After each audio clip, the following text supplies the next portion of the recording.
श्रुतिस्मृतिपुराणानाम्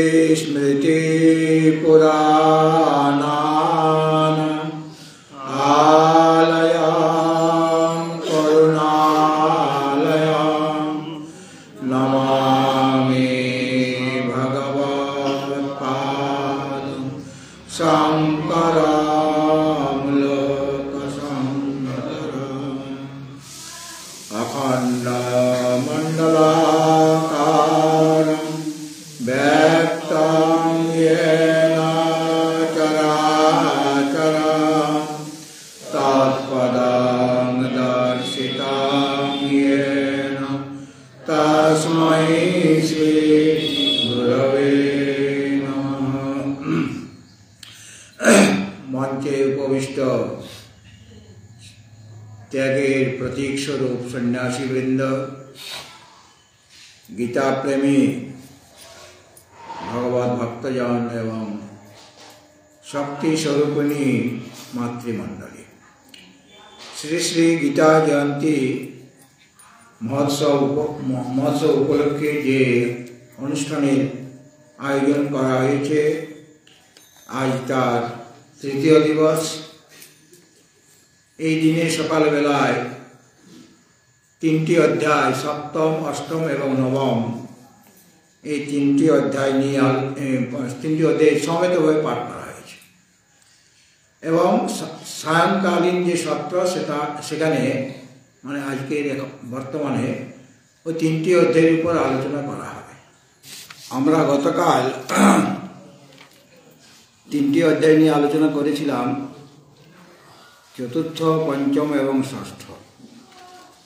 আমাদের স্বামীজি মহারাজ বাসুদেবানন্দজি মহারাজ আমাদের গুরুভ্রাতা তিনি বললেন যে ষষ্ঠ অধ্যায়ের বিষয়ে খুব কম কথা বলা হয়েছে গতকাল, সময়টা তো কম, আর তিনটা অধ্যায় একটু অসুবিধাই হয় তিনটা অধ্যায় সব কিছুকে মানে কভার করা। তথাপি একটা অধ্যায়ের সাথে আরেকটা অধ্যায়ের একটা সম্পর্ক আছে। ষষ্ঠ অধ্যায়ের সাথে সপ্তম অধ্যায়ের সম্পর্ক, সপ্তম অধ্যায়ের সাথে অষ্টম অধ্যায়ের সম্পর্ক, এইভাবে প্রথম থেকে একটা লিঙ্ক আছে। মানে অপ্রাসঙ্গিক কোনো কথা ভগবান বলেননি, মানে হঠাৎ করে একটা প্রসঙ্গ পাল্টে দিচ্ছেন তা না, প্রসঙ্গ ক্রমে বলে যাচ্ছেন। একটা যে অধ্যায় আরম্ভ হচ্ছে তার পূর্ব অধ্যায়ের সাথে পরবর্তী অধ্যায়ের একটা সম্পর্ক আছে। এরকম প্রত্যেকটা অধ্যায়ের সাথে পরবর্তী অধ্যায়ের একটা সুসম্পর্ক আছে। ষষ্ঠ অধ্যায়ের অন্তিমে বলা হয়েছিল তপস্বিভ্যোধিকো যোগী জ্ঞানীভ্যোপি মতোধিকঃ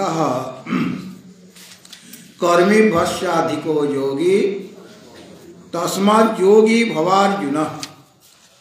সেখানে ভগবান বলেছিলেন যে যারা নানা রকম তপস্যা করে, কৃচ্ছ চন্দ্রায়ণাদি ব্রত করে, এটা তপস্যা। এরকম ব্যক্তি তপনিষ্ঠ ব্যক্তিগণ অপেক্ষা তিনি ও যোগী শ্রেষ্ঠ। এরা তো শারীরিকভাবে অনেক কষ্ট দিচ্ছে শরীরকে, এটা শারীরিক তপস্যা।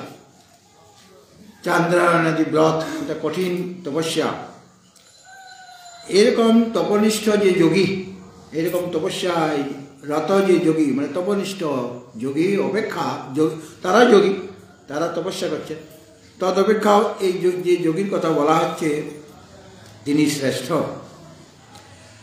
আর জ্ঞানীভ্যোপি মতোধিক, এখানে জ্ঞানী মানে শাস্ত্রজ্ঞ পণ্ডিত, বিজ্ঞান হয় না, শাস্ত্র বিষয়ে তার জ্ঞান আছে। বেদে কি লেখা আছে, বেদান্তে কি বলা আছে, উপনিষদে কি বলা আছে, গীতাতে কি বলা আছে, সেটা তারা জানে ভালোভাবে, কিন্তু সেটা এখনো উপলব্ধি করতে পারে নাই। তাদেরকে এখানে জ্ঞানী বলা যায়। এমনি জ্ঞানী বলতে বোঝায় যিনি আত্মবিদ, যিনি উপলব্ধি করেছেন, আত্মাস্বরূপে উপলব্ধি করেছেন, তিনি প্রকৃতপক্ষে জ্ঞানী। কিন্তু এখানে যে জ্ঞানী শব্দের উল্লেখ করা হয়েছে, এখানে জ্ঞানী মানে শাস্ত্র বিষয়ে তিনি অভিজ্ঞ ব্যক্তি, কিন্তু এই শাস্ত্রকে অনুসরণ করে তিনি সেটা উপলব্ধি এখনো করতে পারেন না। তিনি শ্রবণ করেছেন, মনন করেছেন, কিন্তু নিদিধ্যাসন করা হয় না। আর নিধিধ্যাসন না করলে সেটা বিজ্ঞান হবে না। জ্ঞানকে বিজ্ঞান করতে হবে, স্বপ্নতে জ্ঞান সহিত বিজ্ঞানের কথা বলা হবে, এরকম বলবেন। তো এরকম শাস্ত্রীয় অভিজ্ঞ যে পণ্ডিত তদপেক্ষা যোগী শ্রেষ্ঠ। আবার যারা অগ্নিহোত্রাদি যজ্ঞ করছেন তারা তো ভগবানের উদ্দেশ্যে তো করছেন, সেরকম যজ্ঞপরায়ণ কর্মী অপেক্ষা যোগী হচ্ছেন শ্রেষ্ঠ। মানে তপস্বী অপেক্ষা যোগী শ্রেষ্ঠ, শাস্ত্রে অভিজ্ঞ পণ্ডিতগণ অপেক্ষা যোগী শ্রেষ্ঠ, আর অগ্নিহোত্রাদি যজ্ঞপরায়ণ যে কর্মীগণ তাদের অপেক্ষাও যোগী শ্রেষ্ঠ। এই কারণে তস্মাৎ যোগী ভবার জন্য তোমাকে যোগী হতে হবে, মানে তপস্বিতে হবে। যোগী হতে গেলে তোমাকে তপস্যা করতে হবে। তপস্যা চাই, বৈরাগ্য চাই,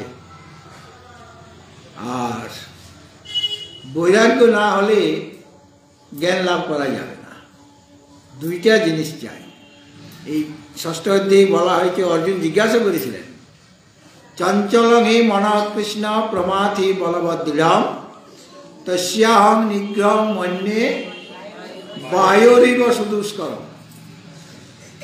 অর্জুন আমাদের সকলের মনের কথাটাই বলেছেন। মন খুব চঞ্চল, জপ করতে বসেছেন, জপ তো চলছে, আপনার মালা ঘুরছে, কিন্তু মনটা অন্যদিকে রয়েছে। উচ্চারণও আপনি করছেন, আপনার ইষ্টমন্ত্র উচ্চারণও করছেন, কিন্তু মনটা ঘোরাঘুরি করছে। এই জপ করা শেষ হলে আমি কি কাজ করব, অনেক কাজ বাকি আছে। রান্নাটা কোনটার পর কোন রান্নাটা করলে তাড়াতাড়ি রান্নাটা হয়ে যাবে, সবই তো কেটে রেখেছি, আমি তো একাই, সব বাগান গোছানো আছে, কোনটার পর কোনটা করব, কে কোনটা খেতে ভালোবাসে। তারপরে অফিসে যেতে হবে, অফিসে ওর সাথে এইভাবে একটু ঝগড়া করতে হবে, একটু টাইপ দিতে হবে, জব করছে না। তাহলে মনটা চঞ্চল হয়ে গেছে কিনা? কেন? মনকে শান্ত করার যে সাধন, সেই সাধন আপনি অবলম্বন করেননি। এই জন্য অর্জুনের প্রশ্ন, এই চঞ্চল মন, একে শান্ত করা খুব কঠিন কাজ। বায়ুকে যেমন শান্ত করা যায় না, এক জায়গায় স্থির করে রাখা যায় না, সে মনকে এক জায়গায় স্থির করা যাচ্ছে, সে সর্বদাই অস্থির। কিন্তু ভগবান কি উত্তর দিলেন? অসংশয়ং মহাবাহো মনোদুর্নিগ্রহং চলম অভ্যাসেন তু কৌন্তেয় বৈরাগ্যেন। মন চঞ্চল, ঠিকই, এটা তুমি যেটা বলেছ সেটা ঠিক কথাই বলেছ। চঞ্চলং এই মন কৃষ্ণ, এই যে কৃষ্ণকে বলছেন মনটা চঞ্চল, এটা প্রমাথি বলবৎ, খুব বলবান, বিক্ষোভকারী, বায়ুর মতো একে নিগ্রহ করা যায় না। কথাটা তো ঠিক, মানে সম্পূর্ণ কথাটা যদি একদম অস্বীকার করে দেন না, তাহলে গুরুর দিকে তার মনটা যাবে না। এমনিতে নিয়ম হচ্ছে যে আপনার কেউ হয়তো প্রতিবাদ করছে একটা কথা, কেউ আপনি একটা কথা বলেছেন, তার প্রতিবাদে একজন করল, তাকে একবারে নিরাশ করে দেবেন না। যিনি ভালো বক্তা হবেন তাকে একবারে নিরাশ করে দেবেন, আপনি তো ঠিকই কথা বলেছেন, কিন্তু এই জায়গাটাতে আমার একটু খটকা লাগছে। কি খটকা লাগে? তখন আপনি আপনার মতটা বললেন। 3-4 জায়গায় তার খটকা লেগেছে, বলছি এই জায়গা, প্রথম বলে এই জায়গাটা, তখন ও তো স্বীকার করে নিল একটা খটকা, অন্যগুলো ঠিক। তারপরে এই কথাটা যেটা বলেছেন না, এটা তো খুব সুন্দরভাবে আপনি সাজিয়ে বলেছেন। আহা, আপনার পাণ্ডিত্য, আহা, আপনি শাস্ত্রে অভিজ্ঞ, কিন্তু এই কথাটা অন্যান্য শাস্ত্রে যে আসল রহস্য, এটা ঠিক ধরা পড়েনি। এটা এই কথা বলতে চেয়েছেন শাস্ত্রে, এইভাবে সব খণ্ডন করে দিলেন। এরকম ভালো সুবক্তা তারা একেবারে নিরাশ করে দেবে, তবে কি সে শুনবে মনোযোগ সহকারে? আর যদি বলে তোমার কোনো কথাই ঠিক নয়, তাহলে সে শুনবেই না, বলে আপনি বিরাট বলে পণ্ডিত। এটা ভগবান শ্রীকৃষ্ণ শেখাচ্ছে যে একেবারে তাকে নিরাশ করে দিও না, তার কিছুটা স্বীকার করবে। তিনি কি বললেন? অসংশয়ং মহাবাহো মনোদুর্নিগ্রহং চলম। মনকে যে নিগ্রহ করা কঠিন কাজ, এই বিষয়ে কোনো সংশয় নেই, এটা আমিও মানি, তুমিও বলছো, আমি এটা মানছি। কিন্তু তুমি যে বলছো মনকে শান্ত করা যায় না, এই অংশটা আমি স্বীকার করতে পারছি না। কী করে মনকে শান্ত করা যাবে? চঞ্চল মন, অস্থির মন, একটা বাঁদর স্বভাব চঞ্চল, এক গাছ থেকে আরেক গাছে লাফালাফি করছে, তাকে যদি মদ্যপান করে দেওয়া হয় বানরটাকে, তাহলে আরও বেশি চঞ্চল হয়ে যাবে। তারপরে যদি তাকে বলতেই কামড়ায়, তাহলে বানরের অবস্থা কীরকম হবে? আরও চঞ্চল। তারপরে ভূতে ধরেছে, তাহলে বান্দরের যে অবস্থাটা, এটা একটা উপমা দেওয়া আছে। ওই রকম বান্দরের যে অবস্থা, সেরকম আমাদের মনের অবস্থা। হ্যাঁ, এটা পণ্ডিতগণ বলছেন যে এইরকম বানরের মতো, বানর মদ্যপান করে দেওয়া হয়েছে, আর তারপরে বলতে কামড়েছে, তারপরে ভূতে পেয়েছে, ভূতাবিষ্ট হয়ে গিয়েছে, তাহলে সে তো কখন কি যে করবে কিছু বোঝা যাচ্ছে না। এইরকমভাবে আমাদের মনটা বানরের, ওই রকম বানরের মতো চঞ্চল। তাহলে ওই চঞ্চল মনকেও শান্ত করা যায়, উপায় আছে, শাস্ত্রে উপায় আছে।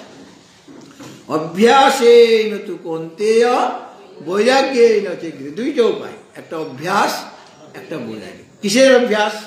অভ্যাসটা কি করব? এই নেশা করা তো একটা অভ্যাস, তাহলে সেরকম কোনো নেশা করতে হবে নাকি মনটাকে স্থির করার জন্য? বলে হ্যাঁ, নেশাই করতে হবে, কিন্তু অন্য রকমের নেশা। তোমার যে মনটা বিষয়ের দিকে ধাবিত হচ্ছে, সেটা স্বভাব, মনের স্বভাবই হচ্ছে বিষয়ের দিকে ছুটে যাওয়া, ধাবিত হওয়া। কেননা জন্ম জন্ম ধরে অনাদিকাল থেকে এইরকমই করেছে মনটা, তাকে সেরকমভাবে তুমি বসে আনো না, বসে আনার চেষ্টা করো নাই। ভগবান যখন আমাদের মনটা দিয়েছিলেন, একদম শুদ্ধ মন, ঝকঝক মন দেওয়া হয়েছিল। মনটা, সকলের মনটা হল সাত্ত্বিক মন। কেননা ওই পঞ্চ যে মহাভূত, সূক্ষ্ম পঞ্চ মহাভূতের এই সাত্ত্বিক অংশ থেকে মনটা সৃষ্টি হয়েছে, সাত্ত্বিক অংশ থেকে। তাহলে মনটা তো খুব সাত্ত্বিক ছিল, কিন্তু পরে তামসিক হয়ে গেল। কেন রাজসিক হয়ে যাচ্ছে, তামসিক হয়েছে কেন? মনটা ভালোভাবে আমি তার দেখাশোনা করতে পারিনি। আমি তো আয়না কিনেছিলাম মেলা থেকে, সুন্দর আয়না, কি সুন্দর মুখটা দেখা যাচ্ছে। গ্রাম দেশে মেলা লাগে, তো একটি মেয়ে বলে আয়না দেখাও আমাকে, আয়না চাই। অনেক আয়না দেখাচ্ছে, এই আয়নাটা না ভালো লাগছে না, এটা ভালো দেখা যাচ্ছে, এটা ভালো দেখা যাচ্ছে না। সে বিরক্ত হয়ে গেছে দোকানদার, যত আয়না সব আয়না দেখল। তা বিরক্ত হয়ে সেই দোকানদার বলছে যে তোমার মুখটা যেমন সেই রকম দেখতে পাবে, ভালো মুখটা তোমার কোথার থেকে তুমি দেখতে পাবে। তো আমাদের প্রতিফলন আয়নার মধ্যে পড়ে, শুদ্ধ আয়নার মধ্যে, পরিষ্কার আয়নার মধ্যে। তো আয়নাটা ভগবান আমাদের ভালোই দিয়েছেন, কিন্তু পরে আমি চুল আঁচড়াচ্ছি, সামনে এসে কত রকমের ক্রিম লাগাচ্ছি মুখে, হ্যাঁ, হাতে তো তেল লেগে যাচ্ছে না, নানা রকম ক্রিম লেগে যাচ্ছে। তাহলে পর আর চুল আঁচড়াচ্ছেন, তাহলে আবার সেই হাতে আপনি আয়নাটা ধরছেন, তাহলে আয়নাতে তেল ঘি, ওই ক্রিমগুলি লেগে যাচ্ছে। আর আমাদের বায়ুমণ্ডলে ধুলো আছে, ধুলোটা তার উপরে বসবে, প্রতিদিনই এরকম হচ্ছে, ধুলা পড়ছে। তারপরে একদিন দেখা গেল আয়নাতে আর মুখেই দেখা যাচ্ছে না। কেন দেখা যাচ্ছে না? আপনি যথাযথ যত্ন করেননি আয়নাটা। পরিষ্কার, প্রতিদিনই পরিষ্কার কাজটা আমার হয়ে গেলে তারপরে আয়নাটাকে পরিষ্কার করে রাখতে হবে। আপনি চন্দন পুরীতে চন্দন ঘষলেন মনে করুন, এখন চন্দন ঘষার দিন উঠে গেছে, সব পাওয়া যাচ্ছে রেডিমেড, কিন্তু রেডিমেড দিয়ে তোমার কোনো কাজ হবে না, তোমাকে নিজে চন্দন ঘষতে হবে। হ্যাঁ, চন্দন পিঁড়িতে চন্দন ঘষবেন, তো চন্দন পিঁড়িতে চন্দন ঘষলেন, তারপরে যদি চন্দন পিঁড়িটা ধুয়ে রাখতে হবে, চন্দন কাঠটা ধুয়ে মুছে রাখতে হবে, এটা কাজ আপনার। কিন্তু আপনি যদি তা না করেন, দিনের পর দিন করছেন না, তাহলে ফ্যাঙ্গাস পড়ে যাবে, দুর্গন্ধ বেরোবে চন্দন থেকে। আপনি সুগন্ধ না বলে তখন বলবে ওই তো ওই দশকণ্ড ভাণ্ডার খারাপ চন্দন দিচ্ছে, খারাপ তো তুমি করেছো। সেরকম মনটা ভগবান তো ভালোই দিলেন, কিন্তু তাকে খুব করে পরিষ্কার পরিচ্ছন্ন করা দরকার ছিল। প্রতিদিনেই কি করা দরকার ছিল? ভগবানের নাম নেওয়া, গুরুর দেওয়া মন্ত্র জপ করা, ভগবানের পূজা করা, সেবা করা, গীতা পাঠ করা, এর দ্বারা মনটা পরিষ্কার হতো। ঘর্ষণ মানে মনটাকে ইয়ে করার জন্য ঘষতে হবে। ইট পাথর দিয়ে ঘষতে চলবে না, ঘষারও জিনিস আছে। কি জিনিস আছে? আপনি খবরের কাগজ, এখন তো কি ক্লিনার হয়ে গেছে একটা না রকম, আগেকার দিনে খবরের কাগজ কালি আছে তো, একটুখানি জল দিলেন, সেই খবরের কাগজটা আপনি ঘষে দেন, ঝকঝক তকতক করবে, কোনো ক্লিনার লাগবে না আপনার। তো এইটা আপনার প্রতিদিনই করা উচিত ছিল, কিন্তু করছেন না। ঠিক সেরকমভাবে মনটাকেও এইরকমভাবে খবরের কাগজ দিয়ে ঘষতে হবে, একটু ভেজে নিয়ে, মানে ভক্তি রস রূপ জল দিয়ে ভেজাও কাগজটাকে, মানে শরীরটাকে ভেজাও। আর শরীর দিয়ে, এই শরীর ছাড়া তো আমি কোনো কাজ করতে পারবো না। সুতরাং ধীরে ধীরে ধীরে আমার মনটা আর অপরিষ্কার করতে পারবে না, শুদ্ধই থাকবে। যেমন আমি পেয়েছিলাম ঠিক সেরকমভাবে মনটি রেখেছি। আমি যদি কোনো একটা জিনিস তোমাকে গিফট দিই, তা সেটাকে ভালোভাবে রক্ষা করা তোমার ডিউটি, তবে গিয়ে আমাকে সম্মান দেখানো হবে। আর তুমি যদি যেখানে সেখানে ফেলে রেখে দিলে, তার যথাযথ উপযোগ করছো না, তাহলে পর ওটার কোনো কাজে লাগছে না তোমার। আর যে দিয়েছে তারও মনে ব্যথা লেগে, সে যখন দেখবে যে ওই জিনিসটা অমুক জায়গায়, সে খুঁজেই পাচ্ছে না আমার গিফটটা কোথায় আছে। তো ভগবানের যে গিফট মন, শরীরটা আমার উপহার ভগবান দিয়েছেন, মন উপহার দিয়েছেন, বুদ্ধি উপহার দিয়েছেন, সব তিনি দিয়েছেন। আর খাবার দাবার বলে কে দিচ্ছেন? সব কিছু তিনি দিচ্ছেন। আমাদের কিছু নাই। আমরা যখন এলাম খালি হাতে এসেছিলাম কিনা, কিন্তু যাওয়ার সময় খালি হাতে যেতে হবে। কিন্তু মাঝখানে কিছু নিয়ে আসেনি, লেপ কম্বল এই সমস্ত নিয়ে এসেছিলেন, বা খাবার দাবার নিয়ে এসেছিলেন। ওই শিশুটি যেরকম খাবার দরকার, যেটা সে খেতে পারবে, সেরকম খাদ্য তৈরি করে রেখেছেন কিনা ভগবান। এই যে খাবারটা কে তৈরি করলো? তিনি করেছেন। তারপর ধীরে ধীরে সে বড় হচ্ছে, তারপর সে ভাত খাবে, ডাল খাবে, শাকসবজি খাবে, ধীরে ধীরে খাবে সব। সে তো চালের বস্তা নিয়ে এসেছিল যে আমাকে ওখানে তো খেতে হবে, কিছুই নিয়ে আসেনি, কিন্তু সব পেয়ে যাচ্ছে। কে দিচ্ছেন? মা বাবার মাধ্যমে দিচ্ছেন, গার্জেনের মাধ্যমে ভগবানই দিচ্ছেন। সুতরাং যিনি এত সব আমাদের দিয়েছেন, মনটা কোথায় রাখতে? মনটা তারই দেওয়া। সেই মন দিয়ে ভগবানের সেবা করতে হবে, ভগবানের কাজ করতে হবে। মন মনা ভব মদ ভক্ত মদ জাজি মাগ নমস্কর মামে বশ্যসি সত্যম তে প্রতিজানে প্রিয় সুমি। নবম অধ্যায়ে আসবে। সুতরাং এটা হলো অভ্যাস, বারবার অভ্যাস করতে হবে। তো অভ্যাস করার সময় বারবার আমার মনটা অন্যদিকে চলে যাবে, মানে বিষয়ের দিকে চলে যাবে। কিন্তু যখনই যাবে আবার ফিরে নিয়ে আসো, আবার ফিরে নিয়ে আসো। আমি যখন প্রথম সাধু হয়ে কাশিতে গিয়েছিলাম, কোনোদিন চা খাইনি। চা খেয়েছি, সেটা চা খাওয়া বলে না। একটা বাটিতে মা চা দিতেন, তার মধ্যে মুড়ি ঢেলে দিতেন। এটা সকালের টিফিন, চা মুড়ি। ওটা কি চা খাওয়া বলে? ওই রকম চা খাওয়া হয়েছে, মানে ওটা ওই একটা মুড়ির তরকারি বিশেষ করে চাটা। তো আমার চা না খেলে তো কোনো কিছু অসুবিধা হয় না, বরং ওই অন্য কিছু ভাতের সাথে চা দিলে সেই চা খাওয়া যাবে না, মুড়ির সাথে খাওয়া যায়। হ্যাঁ, আপনারা চা মুড়ি কেউ খেয়েছেন? বাকুর লোক চা মুড়ি খাবেই, এখনো খাবে, কিন্তু লুকিয়ে খাবেন, সকলকে বলবেন না। যাই হোক, এখন প্রশ্ন হলো, কাশিতে গেছি, সেখানে তো আমার চা খাওয়াতে অভ্যাস নেই। এমনিতেও কখনো কখনো চা দিতে মুড়ির সাথে। তো ওরা সব সাধু বাবারা চা খায়, সেখানে যে সাধু বাবারা তারা বানিয়েছে, নিজের হাতে রান্নার লোক নেই, নিজের হাতে বানিয়েছে। তারপরে বলে, মহারাজ আপনি নতুন এসছেন, একটা চা খান।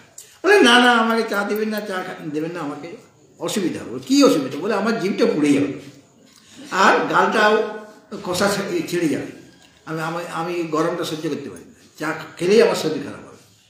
বলে একটু খাও, একটু এক ঢোক খাও। প্রথম দিনে এক ঢোক খেলাম, তারপর 2 ঢোক, তারপর 3 ঢোক, এইভাবে করতে করতে তারপরে আমাকে চা দিচ্ছে না। কই আমার চা? বলে তোমার চা খেলে যে জিভ পুড়ে যায়, তুমি চা খেয়ে কী করবে? তখন আমার তো অভ্যাস হয়ে গেছে, আমার চা না খেলে মাথা ধরছে। বললে আমার তো মাথা ধরেছে। তাহলে বানিয়ে খাও, আমরা খাবো, তুমি বানাও। মানে আমি যাতে করে চাটা বানাই, এই জন্য আমাকেও তাদের দলে ঢুকালো। অর্থাৎ চা খাওয়ার একটা অভ্যাস আমার হয়ে গেলে, চা না খেলে মাথা ধরছি। এখন সময় মতো আমার চাটা চাই, যেটা, আর সেটাই আমার এখন স্বভাব হয়ে গেছে। Habit is the second nature. Habit is the second নেচারের কোথাও আছে। যেটা আমি অভ্যাস করবো সেটা তোমার স্বভাবে পরিণত হয়ে যাবে। তো তুমি তোমার মনটা ভগবানেই লগ্ন করছো, মন মনা হয়ে গেছে, মানে ভগবতময় হয়ে গেছে তোমার জীবনটা। প্রাণ তার জন্য বেঁচে রয়েছে। তার জীবিত আমি আছি কেন? জীবিত থাকলে আমি তার সেবা করতে পারবো, তার সেবা করতে পারবো, তার পূজা করতে পারবো, তার জপ করতে পারবো। তাকে নিয়ে আমরা কত রকমের ভজন গাইতে পারবো, নাচ গান তাকে নিয়েই হবে আমাদের। না, চুপ করো, তুমি চুপ করো, কথা বলবে না। যা বলছি শুনো, তারপরে তুমি বলবে। পরে তুমি বল, তোমাকে 1 ঘন্টা সময় দেওয়া হবে পরে। হরে ওম। তো অভ্যাসের এমন ক্ষমতা, তুমি বদ অভ্যাস করছো না সু অভ্যাস করছো।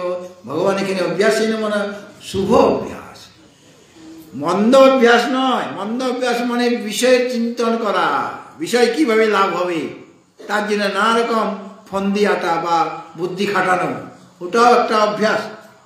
ওটা একটা অভ্যাস, মন সেখানে লাগিয়ে দিয়েছি, কিন্তু ওটা আধ্যাত্মিক জগতে কোনো কাজে লাগবে না, বরং সেটা আমাকে আধ্যাত্মিক পথে যেতে দেবে না। বিষয় চিন্তনের এইরকম মানে তার যে ফল, মনটা আমাকে ভগবানে যেতে দেবে না। আমাকে শুভ অভ্যাস করতে হবে, মানে ভগবানের মনটা বারবার লগ্ন করব। আর সৎসঙ্গ করব, সৎসঙ্গ করার অভ্যাস, সাধু মহাপুরুষদের মুখ থেকে বাণী শ্রবণ করব, শাস্ত্র পাঠ করব, এইরকম অভ্যাস করতে থাকো। আর বৈরাগ্য চাই, অর্থাৎ বিষয়ের প্রতি তোমার যে আসক্তি আছে, আসক্তি থাকলে তোমার মনটা স্থির হবে না, চঞ্চলই থাকবে। কারণ বিষয় তাকে টানবে, শব্দ স্পর্শ রূপ রস গন্ধ 5 জনেই সব তাকে টানাটানি করবে। কেউ শব্দ বলছে আমার দিকে আসো, স্পর্শ বলছে আমার দিকে আসো, রূপ বলছে আমার দিকে, রস বলছে আমার দিকে, গন্ধ বলছে আমার দিকে। একটা স্বামীর যদি 5 জন পত্নী হয়, তাহলে ওই স্বামীর যা অবস্থা, ও বলবে আমার ঘরে যাও, ও বলে আমার ঘরে চলো, সেরকম আমাদের মনটার অবস্থা হয়ে গেছে। কাজেই বিষয়ের দিকে মন যদি থাকে, আসক্তি থাকে, তাহলে পর আমার মনটা স্থির হবে না। স্থির কখন হবে? যখন বৈরাগ্য উৎপন্ন হবে। বৈরাগ্য সম্পর্কে বেশি বলার তো সময় নেই। বৈরাগ্য সম্পর্কে বিরাট মানে একদিনের লেকচার আছে একটা, সেটা আমি লিখে অনেককেই দিয়েছিলাম, তোমাদের দিয়েছি কিনা জানি না, যারা পেয়ারের লোক তাদের দিয়েছি হয়তো, সকলেই পাইনি। তো বৈরাগ্যটা আমাদের বিশেষ প্রয়োজন। আর সু অভ্যাস, সাধারণ জগতে চলতে গেলে বদ অভ্যাস থাকলে চলবে না, সু অভ্যাস। গুরুর প্রতি মন লগ্ন থাকবে, গোবিন্দের প্রতি মন লগ্ন থাকবে। তার জন্য আমার যত কাজ সব তার জন্য, আমি ব্যবসা করছি তার জন্য, আমি অফিসে কাজ করছি তার জন্য, আমি ছেলে মেয়েদের মানুষ করছি তার জন্য, কারণ তিনি সন্তুষ্ট। আমি ছেলে মেয়েদের যদি দায়িত্ব নিয়ে তাদের শিক্ষা দীক্ষা ইত্যাদি সমস্ত কিছু লক্ষ্য করি, তাহলে শ্রী ভগবান খুশি হবে। কারণ ভগবান, তোমার ছেলে মেয়েরা তো ভগবানের দান। সুতরাং এরকমভাবে মনটাকে তৈরি করতে হবে, এটা হলো অভ্যাস। আর বৈরাগ্য চাই, মানে বিষয়ে তুমি খাওয়া দাওয়া করবে, সব কিছু করবে, যতটুকু প্রয়োজন সব তোমার প্রয়োজন তুমি নেবে, কিন্তু কোনো প্রকার আসক্তি থাকবে না। আমার জিনিস একটা যদি হারিয়ে যায়, হারিয়ে গেছে, ভগবান দিয়েছিলেন, তিনি নিয়ে নিয়েছেন, ওটা নিয়ে অন্য কাউকে তিনি দিয়ে দিয়েছেন, যার লাগবে তাকে দিয়েছেন। আমার আর লাগবে না, প্রয়োজন নেই বলে ভগবান আমার কাছ থেকে সেটা নিয়ে নিলেন। এই অভ্যাস আর বৈরাগ্য না থাকলে মন স্থির হবে না। আর সাধারণ জগতে যেতে গেলে এই দুটা জিনিসের প্রয়োজন। কারণ মন যদি অস্থির হয়, তাহলে সাধারণ জগতে চলা যাবে? আমি কি যোগী হতে পারবো? এই সুন্দর কথাটি ভগবান এই 6ষ্ঠ অধ্যায়ে বলেছেন। আর বললেন, তুমি তপস্যাই করো, যাই করো না কেন, তোমাকে যোগী হতে হবে। মানে ভগবানের সাথে তোমাকে যুক্ত হতে হবে। আচার্য শঙ্কর বলেছেন, কুরুতে গঙ্গা সাগর গমনম ব্রত পরিপালনম অথবা দানম জ্ঞানবিহীনে সর্বমনেন মুক্তির ন ভবতি জন্মসতে। ভজ গোবিন্দং ভজ গোবিন্দং গোবিন্দং ভজ মূলমতে প্রাপ্তে সন্নিহিতে খলু মরণে নহি নহি রক্ষতে ডুক্রিংকরণ। ডুক্রিংকরণে একটা মানে একটা কথা বলে দেব, যে ব্যাকরণ নিয়ে সে বসে আছে। ক্রি মানে করা, এখানে ক্রি মানে করা, সেটা উপলক্ষণ মাত্র। অর্থাৎ সাংসারিক কাজে তুমি ব্যস্ত হয়ে আছো, তুমি মনে করছো সংসার তোমাকে বাঁচাবে, সংসার তোমাকে রক্ষা করবে, কিন্তু সংসারে রক্ষা করার ক্ষমতা নাই, বরং তারা সংসার সাগরে ডুবিয়ে মারবে। তুমি যাদের প্রিয়জন বলে মনে করছো, তোমার স্বামী আছে, স্ত্রী আছে, পুত্র আছে, কন্যা আছে, তাদের আসল স্বরূপটা কি? পত্নী স্বামীকে নদীতে ডুব দিয়েছে, মাথায় চেপে ধরবে, পত্নীর কাজটা। আর একটা ছেলে কি করছে, বা হাত ধরে টানছে নিচের দিকে, মানে যাতে আরো ডুবে, মায়ের কাজে সাহায্য করছে।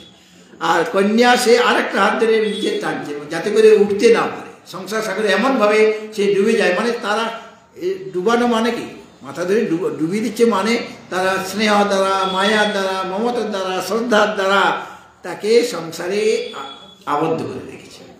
সংসার সাগরে আবার ঘোর সংসারই হয়ে যাচ্ছে। তো যত প্রিয়জন, কেউ প্রিয়জন নয়, সব সংসার সাগরে ডুবোবার লোক। আর অপ্রিয়জন, শত্রু যারা, তারা তোমাকে উঠাবে, তার সবসময় তোমার নিন্দা করবে, সবসময় নিন্দা করবে। তখন তুমি দেখবে সত্যি সত্যি আমার মধ্যে এই দোষগুলি আছে কিনা। সত্যি তোমাকে বলতে, প্রিয়জন তোমার দোষগুলি দেখবে না, তোমার সব প্রশংসা করবে, তাদের তুমি গলে গেলে। কিন্তু তুমি তো, তোমার তো উন্নতি কিছু হচ্ছে না। নিন্দা করার লোকের প্রয়োজন, সমালোচনা করার লোকের প্রয়োজন। শত্রুরা আমাকে সাহায্য করছে, তারাই প্রকৃত আমার বন্ধু। কেন? তারা আমার সংসার সাথে ডুবতে দিচ্ছে না, বরং উঠার চেষ্টা, উঠাবার জন্য তারা চেষ্টা করছে অন্যরকম উপায়, নিন্দা করে। ভগবত ভক্তজন তাহলে তপস্বীগণ অপেক্ষা এইরকম যোগী শ্রেষ্ঠ। কারণ তুমি আজের সঙ্গে বললেন গঙ্গাসাগরে স্নান করো, ব্রত পালন করো, অথবা দান করো, তোমার যদি জ্ঞান লাভ না হয় তাহলে ওদের দ্বারা, কেবল ওদের দ্বারা, মানে কেবল গঙ্গাসাগরের স্নানের দ্বারা বা কেবল ব্রত পালন করে, ব্রত পালনের দ্বারা বা দান ধ্যানের দ্বারা তোমার মুক্তি লাভ হবে না। তোমার জীবনটা একটু শুদ্ধ হবে, কিন্তু মুক্তি লাভ হবে না। জ্ঞান চাই বলছে, তাহলে কি ওগুলি প্রয়োজন নয়? প্রয়োজন আছে। জ্ঞান লাভ করার ওরা সহায়ক। এই যে নানারকম তীর্থে আমরা ভ্রমণ করছি, ওগুলো জ্ঞান লাভ করার সহায়ক। আমরা যে কুম্ভ মেলায় স্নান করতে যাচ্ছি এত কষ্ট করে, কিসের জন্য? আমি জ্ঞান লাভ করতে চাই। স্নান করাটাই আমার আসল লক্ষ্য নয়। গঙ্গাসাগরে বা যমুনা, গঙ্গা যমুনার যে সঙ্গমস্থলে স্নান করাটা আমার প্রধান লক্ষ্য। প্রধান লক্ষ্য হচ্ছে আমার মনটা শুদ্ধ করবে, মনটা ভগবানের দিকে নিয়ে যাবে।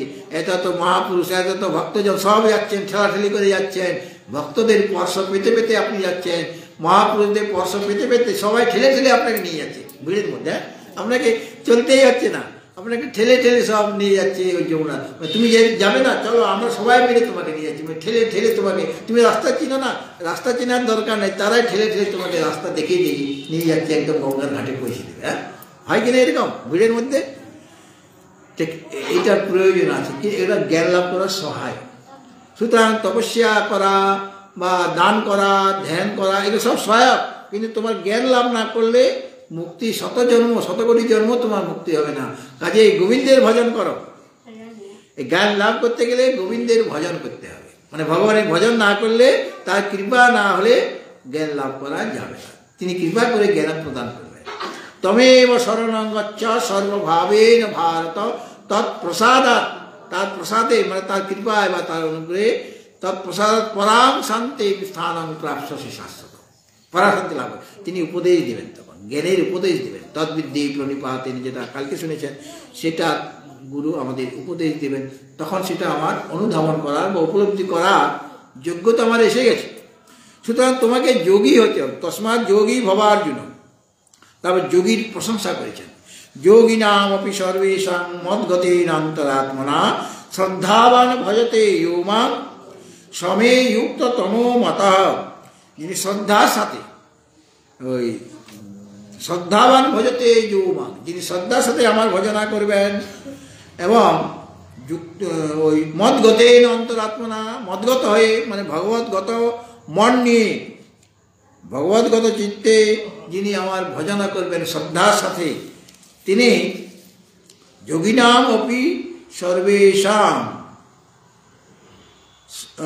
যত যোগী আছে, মানে তপস্বী এরা তো যোগী, এরা মানে যিনি কর্মী তিনি কর্মযোগী, যিনি দান করছেন তিনি দানযোগী। যেমন কর্ণ, তিনি কর্ণকে দানযোগী বলা হয়েছে। হ্যাঁ, সুতরাং যত যোগী রয়েছে সমস্ত যোগীদের মধ্যে তিনি হলেন শ্রেষ্ঠ। অর্থাৎ যিনি শ্রদ্ধার সাথে ভগবদ্গত চিত্ত হয়ে আমার ভজনা করেন, মানে শ্রী ভগবানের ভজনা করেন, তিনি দেবতাদি ধ্যানের যে ফল, অন্যান্য দেবতাদের ধ্যান করে বা তাদের আরাধনা করে যে ফল লাভ করে, তারা সকল যোগীর মধ্যে উৎকৃষ্ট। অর্থাৎ যারা আমারই ধ্যান করছেন, যিনি পরমেশ্বর, যিনি সদানন্দ স্বরূপ, যিনি জগন্নাথ, যিনি বিশ্বনাথ, যার জন্য যিনি আছেন বলে জগতে সৃষ্টি স্থিতি পালন হচ্ছে, তার ধ্যানে যারা মগ্ন, তার যারা ভজন করেন শ্রদ্ধার সাথে, তিনি সমস্ত যোগীর মধ্যে উৎকৃষ্ট, এটা আমার অভিমত। এইরকম তুমি যোগী হও, এটা ষষ্ঠাধ্যায়ে বলা হয়েছিল। এবং সেরকম যোগী হওয়ার উপায়গুলো এর আগেও তিনি বলেছেন যে মনকে শুদ্ধ না করলে, মনকে স্থির না করলে তুমি তোমার মনটা ভগবদ্গত চিত্তে হবে না, এবং তোমার মধ্যে শ্রদ্ধাটাও জাগবে না। এখন শ্রদ্ধা কোথায় আছে? বিষয়ের প্রতি আমার শ্রদ্ধা আছে, বিষয়ের প্রতি আমার বিশ্বাস আছে, কিন্তু বিষয় যে ক্ষণিক, মানে ওরা যে বিনাশী তত্ত্ব, চিরকাল থাকবে না, সেটা আমরা বুঝতে পারছি না। যখন আমরা বুঝতে পারবো যিনি অবিনাশী তত্ত্ব, তাকে তার ধ্যান করলে, তার চিন্তা করলে, তার ভজনা করলে শ্রদ্ধার সাথে, তাহলে তুমিও নিজেকে বিনাশী বলে মনে করছো যে আমার জন্ম আছে, আমার একদিন মৃত্যু হয়ে যাবে, কিন্তু তোমার মৃত্যু হবে না, তুমিও অবিনাশী হয়ে যাবে। কেন? আমি অবিনাশীর ভজনা করছি, তার আরাধনা করছি, তার চিন্তন করছি, সুতরাং তুমিও এক সময় অবিনাশী হয়ে যাবে, অর্থাৎ তুমি তৎস্বরূপতা লাভ করবে। এটা ষষ্ঠ অধ্যায়ে বলা হয়েছিল। এখন সপ্তম অধ্যায়ে অর্জুনের মনে এরকম প্রশ্ন জাগতে পারে যে আপনি যাকে যোগীদের মধ্যে শ্রেষ্ঠ বলছেন, যে ওখানে যোগীদের মধ্যে শ্রেষ্ঠ বলা হয়েছে, যে এদেরকে যোগীদের মধ্যে শ্রেষ্ঠ বলা হলো, অর্থাৎ যোগিনামপি সর্বেষাং মদ্গতিনান্তরাত্মনা শ্রদ্ধাবান ভজতি ইউমাং সমে যুক্ততম মতে। ইনি হলেন যুক্ততম যোগী, মানে শ্রেষ্ঠ যোগী। এখন এই যে শ্রেষ্ঠ যোগী, আপনি যাকে যোগীদের মধ্যে শ্রেষ্ঠ বলছেন, আমি কি সেই রকম যোগী হতে পারবো? তুমি তো বলছো তসমাৎ যোগী ভবার জন্য, তা আমি কি সেই রকম যোগী হতে পারবো? আমাদের সেরকম ক্ষমতা আছে কি? ভগবান তো বললেন তুমি যোগী হও, মানে আমারে কেবল ভজনা করো, হ্যাঁ, কিন্তু সেটা কি আমার মধ্যে সেই যোগ্যতা আছে? প্রশ্ন জাগবে মনে। তখন ভগবান বলছেন, হ্যাঁ, যোগ্যতা তোমার মধ্যে আছে, অনেক শক্তির আধার তুমি, তোমার মধ্যে বিরাট শক্তি গুপ্তভাবে রয়ে গেছে, সুপ্তভাবে রয়ে গিয়েছে। আমরা মনে করি আমাদের কোনো শক্তি নাই, আমাদের অনেক শক্তি আছে। একটি নতুন মেয়ের বিয়ে হয়েছে, বাপের বাড়িতে সে কোনোদিন রান্নাঘরে ঢুকেনি, হ্যাঁ, মা খাইয়ে দিয়েছে, মা রান্না করেছে, এমনকি খাইয়েও দিয়েছে তাকে। এত বড় হয়েছে, কলেজে পড়ছে, এখনও মা তাকে খাইয়ে দিচ্ছে, এরকম মেয়েকে দেখেছি আমি। তো সে কোনোদিন, আর হাতটা মা ধুয়ে দিবে বা বাবা ধুয়ে দিবে, চুল আঁচড়ে দেবে, সব মা বাবা তারা তাকে সাহায্য করছে। তার শ্বশুর বাড়িতে বিয়ে হয়ে গেল। এখন সেই মেয়েটা কি এখন শাশুড়ি খাওয়াবে, নাকি তাকে রান্না করে সবজিও কাটতে জানে না, কিন্তু ধীরে ধীরে 1 মাসের মধ্যে সব কিছু শিখে যাবে। তার যদি আগ্রহ থাকে না, সব রকম শিখে যাবে, তাকে খাইয়ে দিতে হবে না, বরং শাশুড়ি মাকে সে ওখানে খাওয়াবে। হ্যাঁ, এই শক্তিটা কিন্তু মায়েদের মধ্যে সুপ্তভাবে রয়ে গিয়েছিল। একটুখানি যখন দেখলো যে এটা প্রয়োজন আছে, আমার এই শক্তিটা উদ্বোধন করা দরকার, শক্তির উদ্বোধন হয়ে গেল। আর একটা নতুন পরিবেশ হয়ে গেছে, সব মা বাবা ভাই বোন, বা তার নিজস্ব ঘর ছিল, সেখানে তার অনেক কি জিনিসপত্র, সব জিনিসপত্র নিয়ে কি সেই শ্বশুরবাড়িতে গেছে, কয়েকটা জিনিস নিয়ে গেছে। তাহলে পর ওখানে কিভাবে থাকবে, ওকে স্বামীকেও কোনো দিন দেখি না, এরকম তো আগের দিনে হয়তো, বা শাশুড়ি মা কেমন হবে, বা তাদের যে দেওয়ার টেওয়ার এরা কেমন হবে, নতুন পরিবেশ, তার তো ঘর কেমন পাবো, ঘরের মধ্যে কীরকম আসবাবপত্র কিছুই জানে না সে, কিন্তু যেটুকু থাকবে সেটুকু নিয়েই সে সংসার আরম্ভ করে দিল। ধীরে ধীরে ধীরে সব কিছু, তখন তার কিছুদিন পরে তার নিয়ন্ত্রণে সংসার চলবে। হ্যাঁ, এরকম হয়ে যায় কিনা? কেননা তাদের সেই রকম ক্ষমতা শক্তি ভগবানই দিয়েছেন, সেরকম সকলকেই ভগবান ক্ষমতা দিয়েছে, শক্তি দিয়েছেন। ভগবানকে আরাধনা করার ক্ষমতা সেটা আমার মধ্যে রয়েছে, শাস্ত্র পাঠ করার ক্ষমতা আমার মধ্যে আছে, তিনি দিয়ে রেখেছেন। সেটাকে জাগ্রত করা, এটাকে বলে কুণ্ডলিনী শক্তি জাগরণ চাই। অর্থাৎ আমার মধ্যে যে বিরাট একটা শক্তি খেলা করছে, সেটাকে আমরা মানে ব্যবহার করছি না। যখনই ব্যবহার করতে থাকবে, ধীরে ধীরে তার স্ফুরণ হবে। গীতা পড়তে পারতাম না, শক্তি ছিল না, এখন এমনভাবে গীতা পাঠ করতে পারছি যে গীতার কথা আমি আলোচনা করতে পারছি, প্রবচন করতে পারছি। এগুলো তোমাদের মধ্যে তোমরাও করতে পারো। কেন? ওইভাবে যদি শক্তির জাগরণ হয়। কাজেই আমরা যে দুর্বল ব্যক্তি, সেটা ভগবান প্রথমেই অর্জুনকে মানে তিরস্কার করে দিয়েছে বন্ধুরূপে। ক্লব্যং মাসমগম পার্থ নৈতত্ত্ব উপপদ্যতে ক্ষুদ্রং হৃদয় দৌর্বল্যম ত্যক্তোত্তিষ্ঠ মদন্তম। এটা আমাদের হৃদয়ের দুর্বলতা। আমরা মনে করছি আমার কোনো শক্তি নাই, কিন্তু আমার বিরাট শক্তি রয়েছে। আমাকে এখান থেকে লালগড়ে যাব মনে করুন, সময় মোটেই 2 ঘন্টা লাগে, কিন্তু আমাকে একজন বলল, হয়তো তার নিয়ে যাওয়ার ইচ্ছা ছিল না, আমাকে ফোন করে বলে দিল যে মহারাজ 3.5 ঘন্টা লাগবে। আমি বলি যাব না, 3.5 ঘন্টা কারে জার্নি করে আমার যাওয়া সম্ভব নয়, শরীরটা আর কুলাবে না। তারপরে একজন আমাকে ফোন করলো ওখানে মালিক বাগান থেকে, একটা বাচ্চা ছেলে 7-এ পড়ে। বলে মহারাজ কি বলছেন, আপনি যাবেন না? বলে না না। বলে মহারাজ কার আমাদের, তারাই নিয়ে যাবে, কার আমাদের, বসার জায়গা খুব সুন্দর আছে। বলে 3.5 ঘন্টা যে লাগবে। বলে মহারাজ আপনার কি হলো তাতে, আপনি সামনে বসবেন আর কাজটা খোলা রাখবেন, ওখানে যে পথের যে দৃশ্য, সেই দৃশ্য দেখতে দেখতে যাবেন। ওখানে হাতি আসে, হরিণ ঘুরে, এগুলো দেখতে দেখতে যাবেন, কি সুন্দর জায়গা। আর দেখতে দেখতে কখন 3.5 ঘন্টা পূর্ণ হয়ে যাবে আপনি বুঝতেই পারবেন না। আপনি ভাববেন পরে যে আরেকটুকু রাস্তা হলে ভালো হয়তো, কিন্তু 3.5 ঘন্টা লাগেনি, 2 ঘন্টাতে আমি পৌঁছে গেলাম। বলে ভয় দেখাবার জন্য 3.5 ঘন্টা লাগবে, 3.5 ঘন্টা লাগবে। কাজে ভয় দেখাবার লোক অনেক আছে। আমরা যখন সাধারণ পথে নামি, তুমি পারবে কি, কে তোমার সংসারে গেল আর তোমার এই সাধনও যাবে, ওইটাও ভ্রষ্ট ততও ভ্রষ্ট হয়ে যায়, এরকমভাবে মানে নিরুৎসাহিত করার লোক অনেক আছে। উৎসাহ দেওয়ার লোক হচ্ছেন গুরুদেব, উৎসাহ দেওয়ার লোক হচ্ছেন গোবিন্দ। তারা আমাকে সাধন পথে চলার উৎসাহ দেবেন। সুতরাং অর্জুনের প্রশ্ন, আমার কি সেরকম ক্ষমতা আছে? তো বর কি বলবে, না না তোমার ক্ষমতা নেই, তুমি ছাড়ো, তুমি যেটুকু জানো যুদ্ধ করো, এইভাবেই কাজ হবে, এরকম বললেন কি? বললেন না তো। তিনি বলছেন হ্যাঁ তুমিও পারবে, তোমার মধ্যে সেই ক্ষমতা আছে, তবে কিছু কন্ডিশন আমি রেখে দিই, সেই কন্ডিশন অনুসারে কাজ করো। তিনি কি বললেন?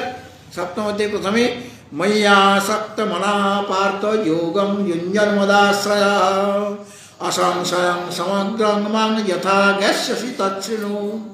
কত রকম উৎসাহ দিচ্ছে গুরু। যিনি তোমার মানে মঙ্গল চান, তিনি কোনো সময় নিরুৎসাহিত করবেন না। অর্জুনকে ভগবান উৎসাহ দিয়ে গেছেন সর্বদা। এই যুদ্ধ হচ্ছে, ভগবান তো রথের সারথি, এখনো গুরু নন, তিনি সারথি হিসেবে আছেন, কিন্তু সর্বদাই তাকে অর্জুনকে উৎসাহিত করছেন। অর্জুন বললেন যে সারথিজি শোনো, মানে বন্ধু, কৃষ্ণ তো তার বন্ধু। অর্জুনের এক নাম হলো কৃষ্ণ সখা, মানে কৃষ্ণ যার সখা। তো বন্ধু এরকমভাবে যুদ্ধ করতে তো এসেছি, তুমিও সারথি বসে আছো রথে, যুদ্ধ তো হবে, এখনো ঘোষণা হয়নি, তার আগে কথাবার্তা হয়তো। তো আমি যদি যুদ্ধে নিহত হয়ে যাই, কর্ণ যদি আমাকে মেরে দেয়, ও তো আমার প্রতিদ্বন্দ্বী, ওর সাথে আমি যদি না পারি, আমাকে যদি মেরে দেয়, আমার উপর যদি শত শত বাণ নিক্ষেপ করে, আমি পাচ্ছি না ওগুলি ফেরাতে, তখন তুমি কি করবে? তুমি তো আমার রথের সারথি, তখন তুমি কি করবে? ভগবান বলছেন অর্জুন সাবধান, এইরকম কথা মুখে আনবে না। আমি তোমার রথের সারথি হয়ে বসে আছি, আর আমাকে ভেদ করে, মানে আমাকে বাদ দিয়ে তোমার উপরে বাণ নিক্ষিপ্ত হবে, বাণ তোমার শরীরে ঢুকে যাবে, এটা কল্পনা কি করে করলে?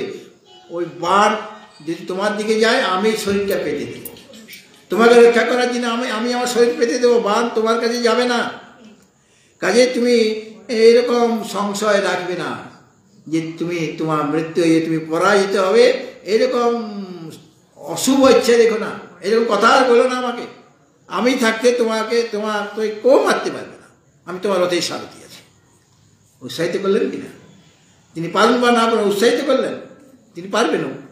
আর ওদিকে কর্ণের সারথি হচ্ছে ওই শল্য, সে একজন মামা।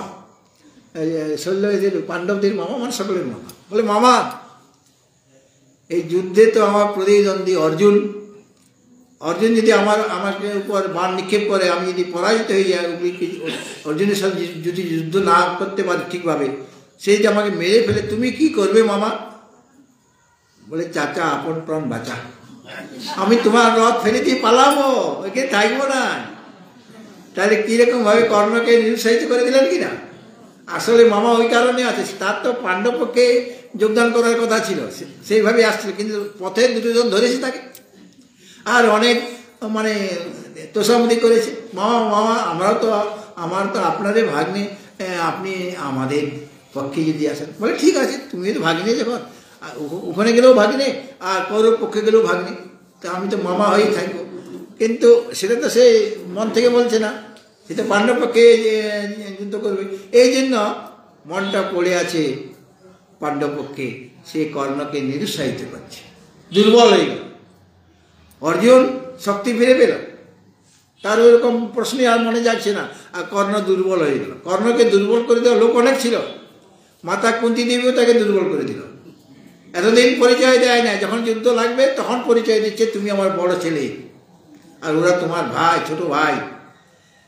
তাহলে এখন কীরকম হয় কর্ণের? কর্ণ বড় ভাই, কর্ণ দাদা হচ্ছেন, তাহলে ওদের উপরে কী করে মান নিক্ষেপ করবে? মনটা দুর্বল হয়ে গেল না। আবার অর্জুনের পিতা হচ্ছেন ইন্দ্র, দেবরাজ ইন্দ্র, সে আবার ব্রাহ্মণের বেশ ধরে কর্ণের কবচকুণ্ডল নিয়ে পালিয়ে গেলেন, তাহলে আরো দুর্বল হয়ে গেল।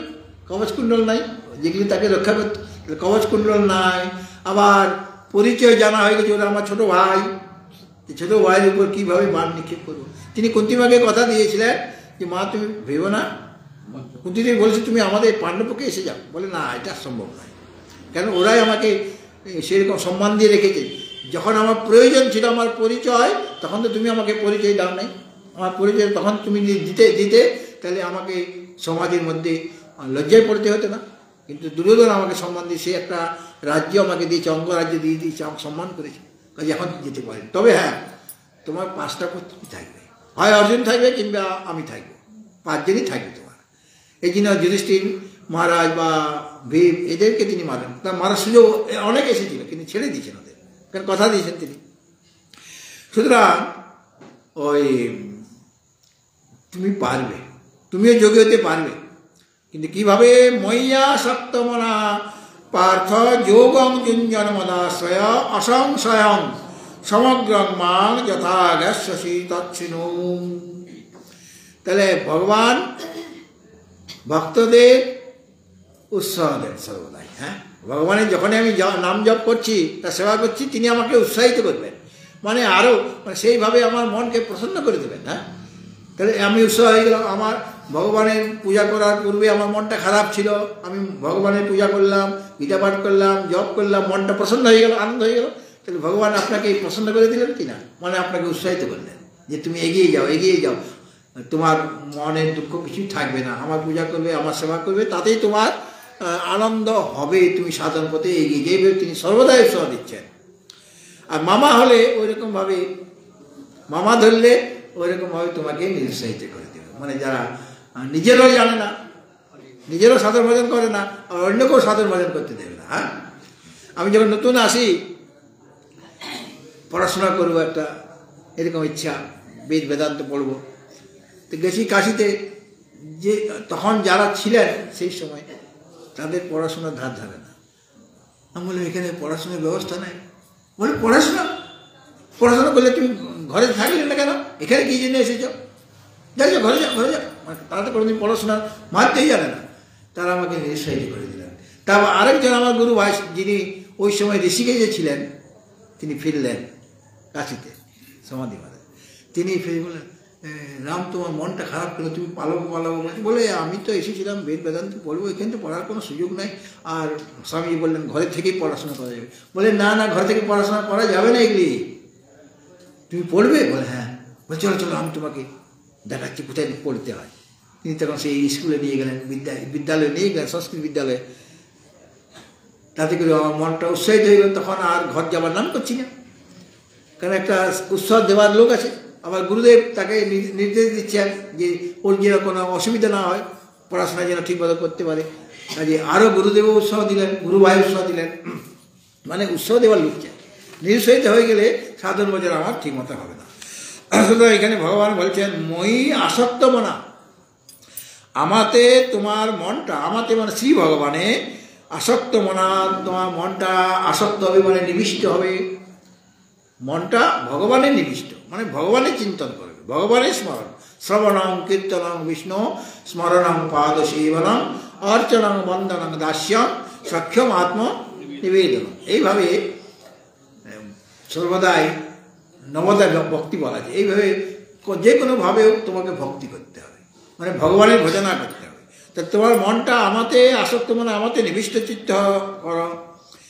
আর যোগং যুঞ্জন মদাশ্রয়, আমাতে যুক্ত হয়ে যোগের অভ্যাস করো। যোগং যুঞ্জন, আমার সাথে যোগ রেখে তুমি যোগে আমার সাথে যোগে যুক্ত হওয়ার অভ্যাস করো। এবং সমগ্রম মানে আমার যে সগুণ সাকার রূপ এবং নির্গুণ নিরাকার রূপ, দুটোই আমার রূপ আছে। সগুণ সাকারটা আমার রূপ আর নির্গুণ নিরাকারটাও আমার রূপ। তাহলে এটা সমগ্র, মানে কেবল সগুণ সাকার জানলেই হবে না, নির্গুণ নিরাকার তত্ত্ব জানতে হবে। সুতরাং সগুণ সাকার এবং নির্গুণ নিরাকার এই যে দুটো আমার রূপ আছে, আমাকে সগুণ রূপও জানতে পারবে আর নির্গুণ রূপও জানতে পারবে। যারা সগুণের ভজনা করছে তারা একদিন নির্গুণ তত্ত্বে পৌঁছে যাবে, ভগবানের কৃপায় তাকেও সেই নির্গুণ নিরাকার তত্ত্বে নিয়ে যাবে। মানে ওইটা হলো আসল তত্ত্ব। তো এখন সগুণ সাকারে তার মন, কিন্তু সগুণ সাকারে মন থাকলে কী হবে, ধীরে ধীরে সেখানে তখন যিনি পরিপক্ক হয়ে যাবেন তখন ভগবান কৃপা করে তাকে আত্মবিদ্যার উপদেশ দেবেন, নির্গুণ নিরাকারে তার মনটা লগ্ন করে দেবেন। এইভাবে সমগ্রভাবে, মানে সগুণ সাকার রূপে নির্গুণ নিরাকার রূপে মা আমাকে যেভাবে অসংশয় মানে নিঃসংশয় রূপে যথা গ্যাস শশী যাতে তুমি জানতে পারবে, তৎশ্রীণু, সেটা তুমি আমাকে শুনে নাও, মনোযোগ সহকারে শুনো, মানে খুব অবধারণ করো, খুব মনোযোগ সহকারে শুনো। এবং সেইভাবে তুমি কাজ করলে তুমিও যোগীগণের মধ্যে শ্রেষ্ঠ যোগী হয়ে যাবে, তোমার মধ্যে সেই শক্তি আছে। আর আমি একদম ডিটেলস তোমাকে বলবো। জ্ঞানং তেহং সবিজ্ঞানম ইদং বক্সাম্য সেই শত যদ জ্ঞাত্বানিয় ভূয়োন্যৎ জ্ঞাতব্যম অবশিষ্যতে। এমনভাবে আমি তোমাকে বলবো, আর জানা জিনিস কিছু বাকি থাকবে না। জ্ঞানের কথাও বলবো, মানে শাস্ত্রে কি বলা আছে সেটা তোমাকে শোনাবো। আর সেই শাস্ত্রের কথাটা কীভাবে বিজ্ঞান হবে, মানে তোমার অনুভবের মধ্যে আসবে, তার উপায় আমি বলে দেবো। বেদান্তে বলা হয়েছে শ্রবণ মনন আর নিদিধ্যাসন করবে। শ্রবণ মননের দ্বারা আমার শাস্ত্রে জ্ঞান হচ্ছে, তারপর নিদিধ্যাসন করলে মানে ধ্যান করলে আমার ওই বিজ্ঞান হয়ে যাবে। ওটা বিজ্ঞান মানে সাক্ষাৎকার হবে, বিজ্ঞান মানে সাক্ষাৎকার, আত্মসাক্ষাৎকার হয়ে যাবে। তো যাতে করে শাস্ত্রে মানে ভগবত বিষয়ক বা আত্মবিষয়ক জ্ঞান তোমার হয়, সেটা আমি তোমাকে বলবো। এবং সেটা যেভাবে বিজ্ঞানে পরিণত হবে, মানে অনুভব তুমি করতে পারবে, সেটাও আমি তোমাকে বলবো। এবং ওটা সেই বিজ্ঞান যখন তোমার হয়ে যাবে, জ্ঞান বিজ্ঞান যখন লাভ করবে, তখন আর তোমার জানার কিছু বাকি থাকবে, সব তোমার জানা হয়ে যাবে। যস্মিন বিজ্ঞাতে সর্বইদং বিজ্ঞাতং ভবতি, যাকে জানলে সব কিছু জানা হয়ে যায়। আর ইয়ং লব্ধ্বা চা পরং লাভং মন্যতে নাধিকং তথা ইয়স্মিন স্থিতো ন দুঃখেন গুরুনাপি বিচার্যতে। সুতরাং যাকে লাভ করলে সব লাভ হয়ে যাবে, আর লাভ করার কোনো বাকি থাকবে না। যাকে জানলে সব জানা হয়ে যাবে, আর যাকে পেলে সব পাওয়া হয়ে যাবে। আমরা তো অনেক জিনিস পাচ্ছি, কিন্তু আমাদের অভাব মিটছে কি? অভাব বরং দিন দিন বাড়ছে। আমার মোবাইল ছিল না, মোবাইল হলো, তখন সেই ছোট্ট মোবাইল ছিল, হ্যাঁ, প্রথম বেরোচ্ছে, ওইটা পেলেই খুব শান্তি। তারপরে সেটাতে আবার ক্যামেরা নেই, আগেকার দিনে শুধু ক্যামেরা ছাড়া থাকতো। তারপর বললাম, দাদা এইটা তো ছবি তুলতে পারছি না, একটা ক্যামেরা হলো, মোবাইল হবে হয় না? মানে হ্যাঁ হবে, আমি কিনে দেবো, তোমার টাকা লাগতে হবে। একটা কিনে দিলাম ক্যামেরা। তারপর কিছুদিন পরে লোকের কাছে দেখি অত বড় বড় মোবাইল, এটা কী বলছে, এটা স্মার্টফোন না কি ফোন বলছে, বলে এইটা যদি আমার হতো, এইটাই যদি পেতাম। আবার আমি এজেন্ট ধরছি, কে আমাকে দিবে, পুকুর তো গড়ের মাঠ হয়ে আছে, এজেন্টে কোনো রকম পেলাম। তারপরে এটা না ওটা ভালো, ওটা না সেটা ভালো। অভাব আমার মিটছে না, যতই পাই তত আমার পাওয়ার যে ইচ্ছাটা দিন দিন বেড়ে যাচ্ছে। অর্থাৎ আমরা সাংসারিক যা কোনো বস্তুই পাই না কেন, আমার একটা বাড়ি ছিল এখন দুইটা বাড়ি, আমার একটা আশ্রম ছিল এখন চারদিকে, যেখানে যাবো সেখানে একটা আশ্রম করে রেখে দিয়েছি। কোনো জায়গায় আমার অসুবিধা হবে না, অনেক আশ্রমে থাকতে হবে না। তো এইভাবে তোমার শান্তি কি লাভ হচ্ছে, তোমার অভাব কি মিটছে? বলে আরেকটা জায়গায় কিছু করতে পারতে হবে, অভাব মিটছে না, কিন্তু অভাব, এই অভাব মিটাবে কে? একজন মিটাতে পারবে না আমার অভাব। আমরা এখন অপূর্ণ হয়ে আছি, কেন? আমার অভাব আছে, এই জন্য অপূর্ণ। আমরা কখন পূর্ণ হব? যখন পূর্ণ স্বরূপ আত্মাকে পাব, তাকে পেলেই আমার সব অভাব মিটে যাবে, আর কিছু লাভ করার বাকি থাকবে না। কারণ যাকে পেয়েছি তার চেয়ে শ্রেষ্ঠ কোনো বস্তু আর নাই। ইয়ং লব্ধ্বা চা পরম লাভম মন্যতে নাধিকং তথা যস্মিন স্থিতো ন দুঃখেন গুরুনাপি বিচাল্যতে। আর আমি কোথায় আছি? সব জায়গাতেই আছি। রসো অহম সুকন্তে, মানে আমাকে চিন্তা করা খুব সহজ। তোমার হয়তো মন্দির নেই, কোনো বিগ্রহ নেই, কিন্তু আমি তো সব জায়গায় আছি। রসো অহম সুকন্তে প্রভাস্মি শশী সূর্য, সূর্যচন্দ্রের মধ্যে আমি আছি, জলের মধ্যে রস রূপে আমি আছি, আবার সমস্ত বেদের মধ্যে যে প্রণব মানে ওঙ্কার, ওঙ্কার রূপে আমি আছি। বা তোমাদের যে ইষ্ট মন্ত্র, সন্ন্যাসীদের প্রণব মন্ত্র, আর গৃহস্থদের প্রণবযুক্ত মন্ত্র। মানে দুধ আমি হজম করতে পারছি, টাটকা দুধ, মানে ঘরের গরুর দুধ হজম করতে পারছি না, এমনিতে তো 5-6 বার হচ্ছে, আবার ওটা খেলে তো আবার হয়ে যাবে। অথচ ডাক্তার বলেছেন দুধ খাবেন, তখন আমার গুরু ভাই কী করছে? বলে মহারাজ দুধ খান না, কিচ্ছু হবে না। সে জল মিশিয়ে দিয়েছে, জল মিশিয়ে, মানে দুধের মধ্যে অনেকটা পরিমাণে জল মিশিয়ে, তারপরে খাচ্ছি, দেখি তো পেট খারাপ তো হচ্ছে না, দুধ তো খেলাম, সেটা রহস্য তো বলছে না, সে জল মিশিয়ে দিয়েছে। তারপরে যত আমার হজম হচ্ছে, উনি জলের পরিমাণটা কমাচ্ছেন। তারপরে একদিন একদম শুদ্ধ দুধ, মানে মানে সেখানে জল না মিশিয়ে দিচ্ছে না, সেইটা খেয়ে আমার হজম হয়ে যাচ্ছে। তাহলে এখন হজম হচ্ছে না বলে দুধের মধ্যে জল মিশিয়ে দিল, মানে জল নয়, সেটাও ভগবানের নাম, ওম নমঃ শিবায়, ওম লাগিয়ে দেওয়া, মানে দুধ আছে, ওম একটা দুধ আছে, তার সাথে সাথে একটু জল, মানে নমঃ শিবায়। তারপরে যখন যত অগ্রসর হবেন, আপনারা তো ব্রহ্মচারী, তারপরে গৃহস্থ হয়েছেন, তারপরে বানপ্রস্থি যাবেন আপনারা, এখন কেউ মানছে না, আসলে মানার দরকার, পরে সন্ন্যাস তারাই নেবে। হ্যাঁ, সন্ন্যাসের বিধান আছে, কাজে তখন তোমার জন্য ওঙ্কার, কিন্তু তার জন্য তোমাকে অভ্যাস করতে, হজম করতে করতে, তখন সন্ন্যাস যখন নেবে, তখন ওঙ্কার জপ করলে সেটা তুমি করতে পারবে, কারণ তোমার এখন হজম হয়ে গেছে, মানে সেটা তুমি করতে পারবে, করার মতো যোগ্যতা, উচ্চারণ করার ক্ষমতা, যোগ্যতা বা জপ করার যে অধিকার, সেই অধিকারটা লাভ হবে। সুতরাং আমি এই ওঙ্কারের মধ্যে আছি, বা তোমার ইষ্টমন্ত্রের মধ্যে আছি। ইষ্টমন্ত্রের মধ্যে ইষ্ট লুকিয়ে আছেন। যত আমি জপ করবো আমার ইষ্টমন্ত্র গুরুদেব দিয়েছেন, তত আমার ইষ্টের দিকে আমি এগিয়ে যাব। ইষ্ট কৃপা, আমার মন্ত্র কৃপা করবেন। মন্ত্র মানে যত মন্ত্র জপ হবে, তত মন্ত্রের মধ্যে যে ইষ্ট, সেই ইষ্টের দর্শন আমার হবে, ইষ্টের দিকে আমি যাচ্ছি। সুতরাং শব্দ খেয়ে আকাশের মধ্যে আমি শব্দরূপে রয়েছি, আর পুরুষের মধ্যে, মানুষের মধ্যে আমি পৌরুষ, মানে তার যে পৌরুষ, মানে তার যে ক্ষমতা, পুরুষের যে ক্ষমতা, শক্তি একটা আছে, সেই পৌরুষ হচ্ছে আমি। আর যত রকমের সাত্ত্বিক ভাব বা রাজসিক ভাব বা তামসিক ভাব, সব আমার থেকেই এসেছে। সাত্ত্বিক ভাবের মধ্যে আছি, সাত্ত্বিক ব্যক্তির মধ্যেও আমি আছি, রাজসিক ব্যক্তির মধ্যেও আমি আছি, আর তামসিক ব্যক্তির মধ্যে আছে। বিদ্যা বিনয় সম্পন্নে ব্রাহ্মণে গভীরস্তিনে সুরী চৈব সভাকে চ পণ্ডিতা সমদর্শিনী। পণ্ডিত সমদর্শী পণ্ডিত সকলের মধ্যে সেই তাকেই দেখছেন। বিদ্যা বিনয় কুকুর চণ্ডার মধ্যে তাকেই দেখছেন, মানে সকলের মধ্যে তিনি রয়েছেন। ঈশ্বর সর্বভূতানাম হৃদেশে তিষ্ঠতি ব্রাহ্মণ সর্বভূতানি যন্ত্রারূঢ়ানি মায়া। কিন্তু আমার মায়ার দ্বারা সকলেই আবদ্ধ, সেই মায়াকে অতিক্রম করতে হবে। কীভাবে অতিক্রম করবো? দৈবী এষা গুণময়ী মম মায়া দূরত্বয়া মামেব এ প্রপদ্যন্তে মায়া মেতাম তদন্তিতে। তারপর 4 রকম ভক্তির কথা বলা হয়েছে, আর্ত, জিজ্ঞাসু, অর্থাৎ জ্ঞানী। তুমি যে কোনো একটা খাতায় নাম লিখে দাও, হয় আর্ত হও, অর্থাৎ জিজ্ঞাসু। জ্ঞানী ভক্ত হতে গেলে ওই তিনজনের মধ্যে নাম লিখে দাও, ধীরে ধীরে তুমিও জ্ঞানী ভক্ত হয়ে যাবে। হ্যাঁ, তারপরে ভক্তি শক্তিশালী। আজকে যে আর্ত আছে, সে ধীরে ধীরে ধীরে ধীরে জ্ঞানী ভক্ত হয়ে যাবে। যে কোনোভাবে হোক ভগবানের ভজনা করা দরকার, যে এগুলি খুব সহজ। পত্রং পুষ্পং ফলং তোয় ইয়মি ভক্তিয়া প্রযচ্ছতি তদহং ভক্তি পরিচয় অস্নামি প্রয়তাৎ।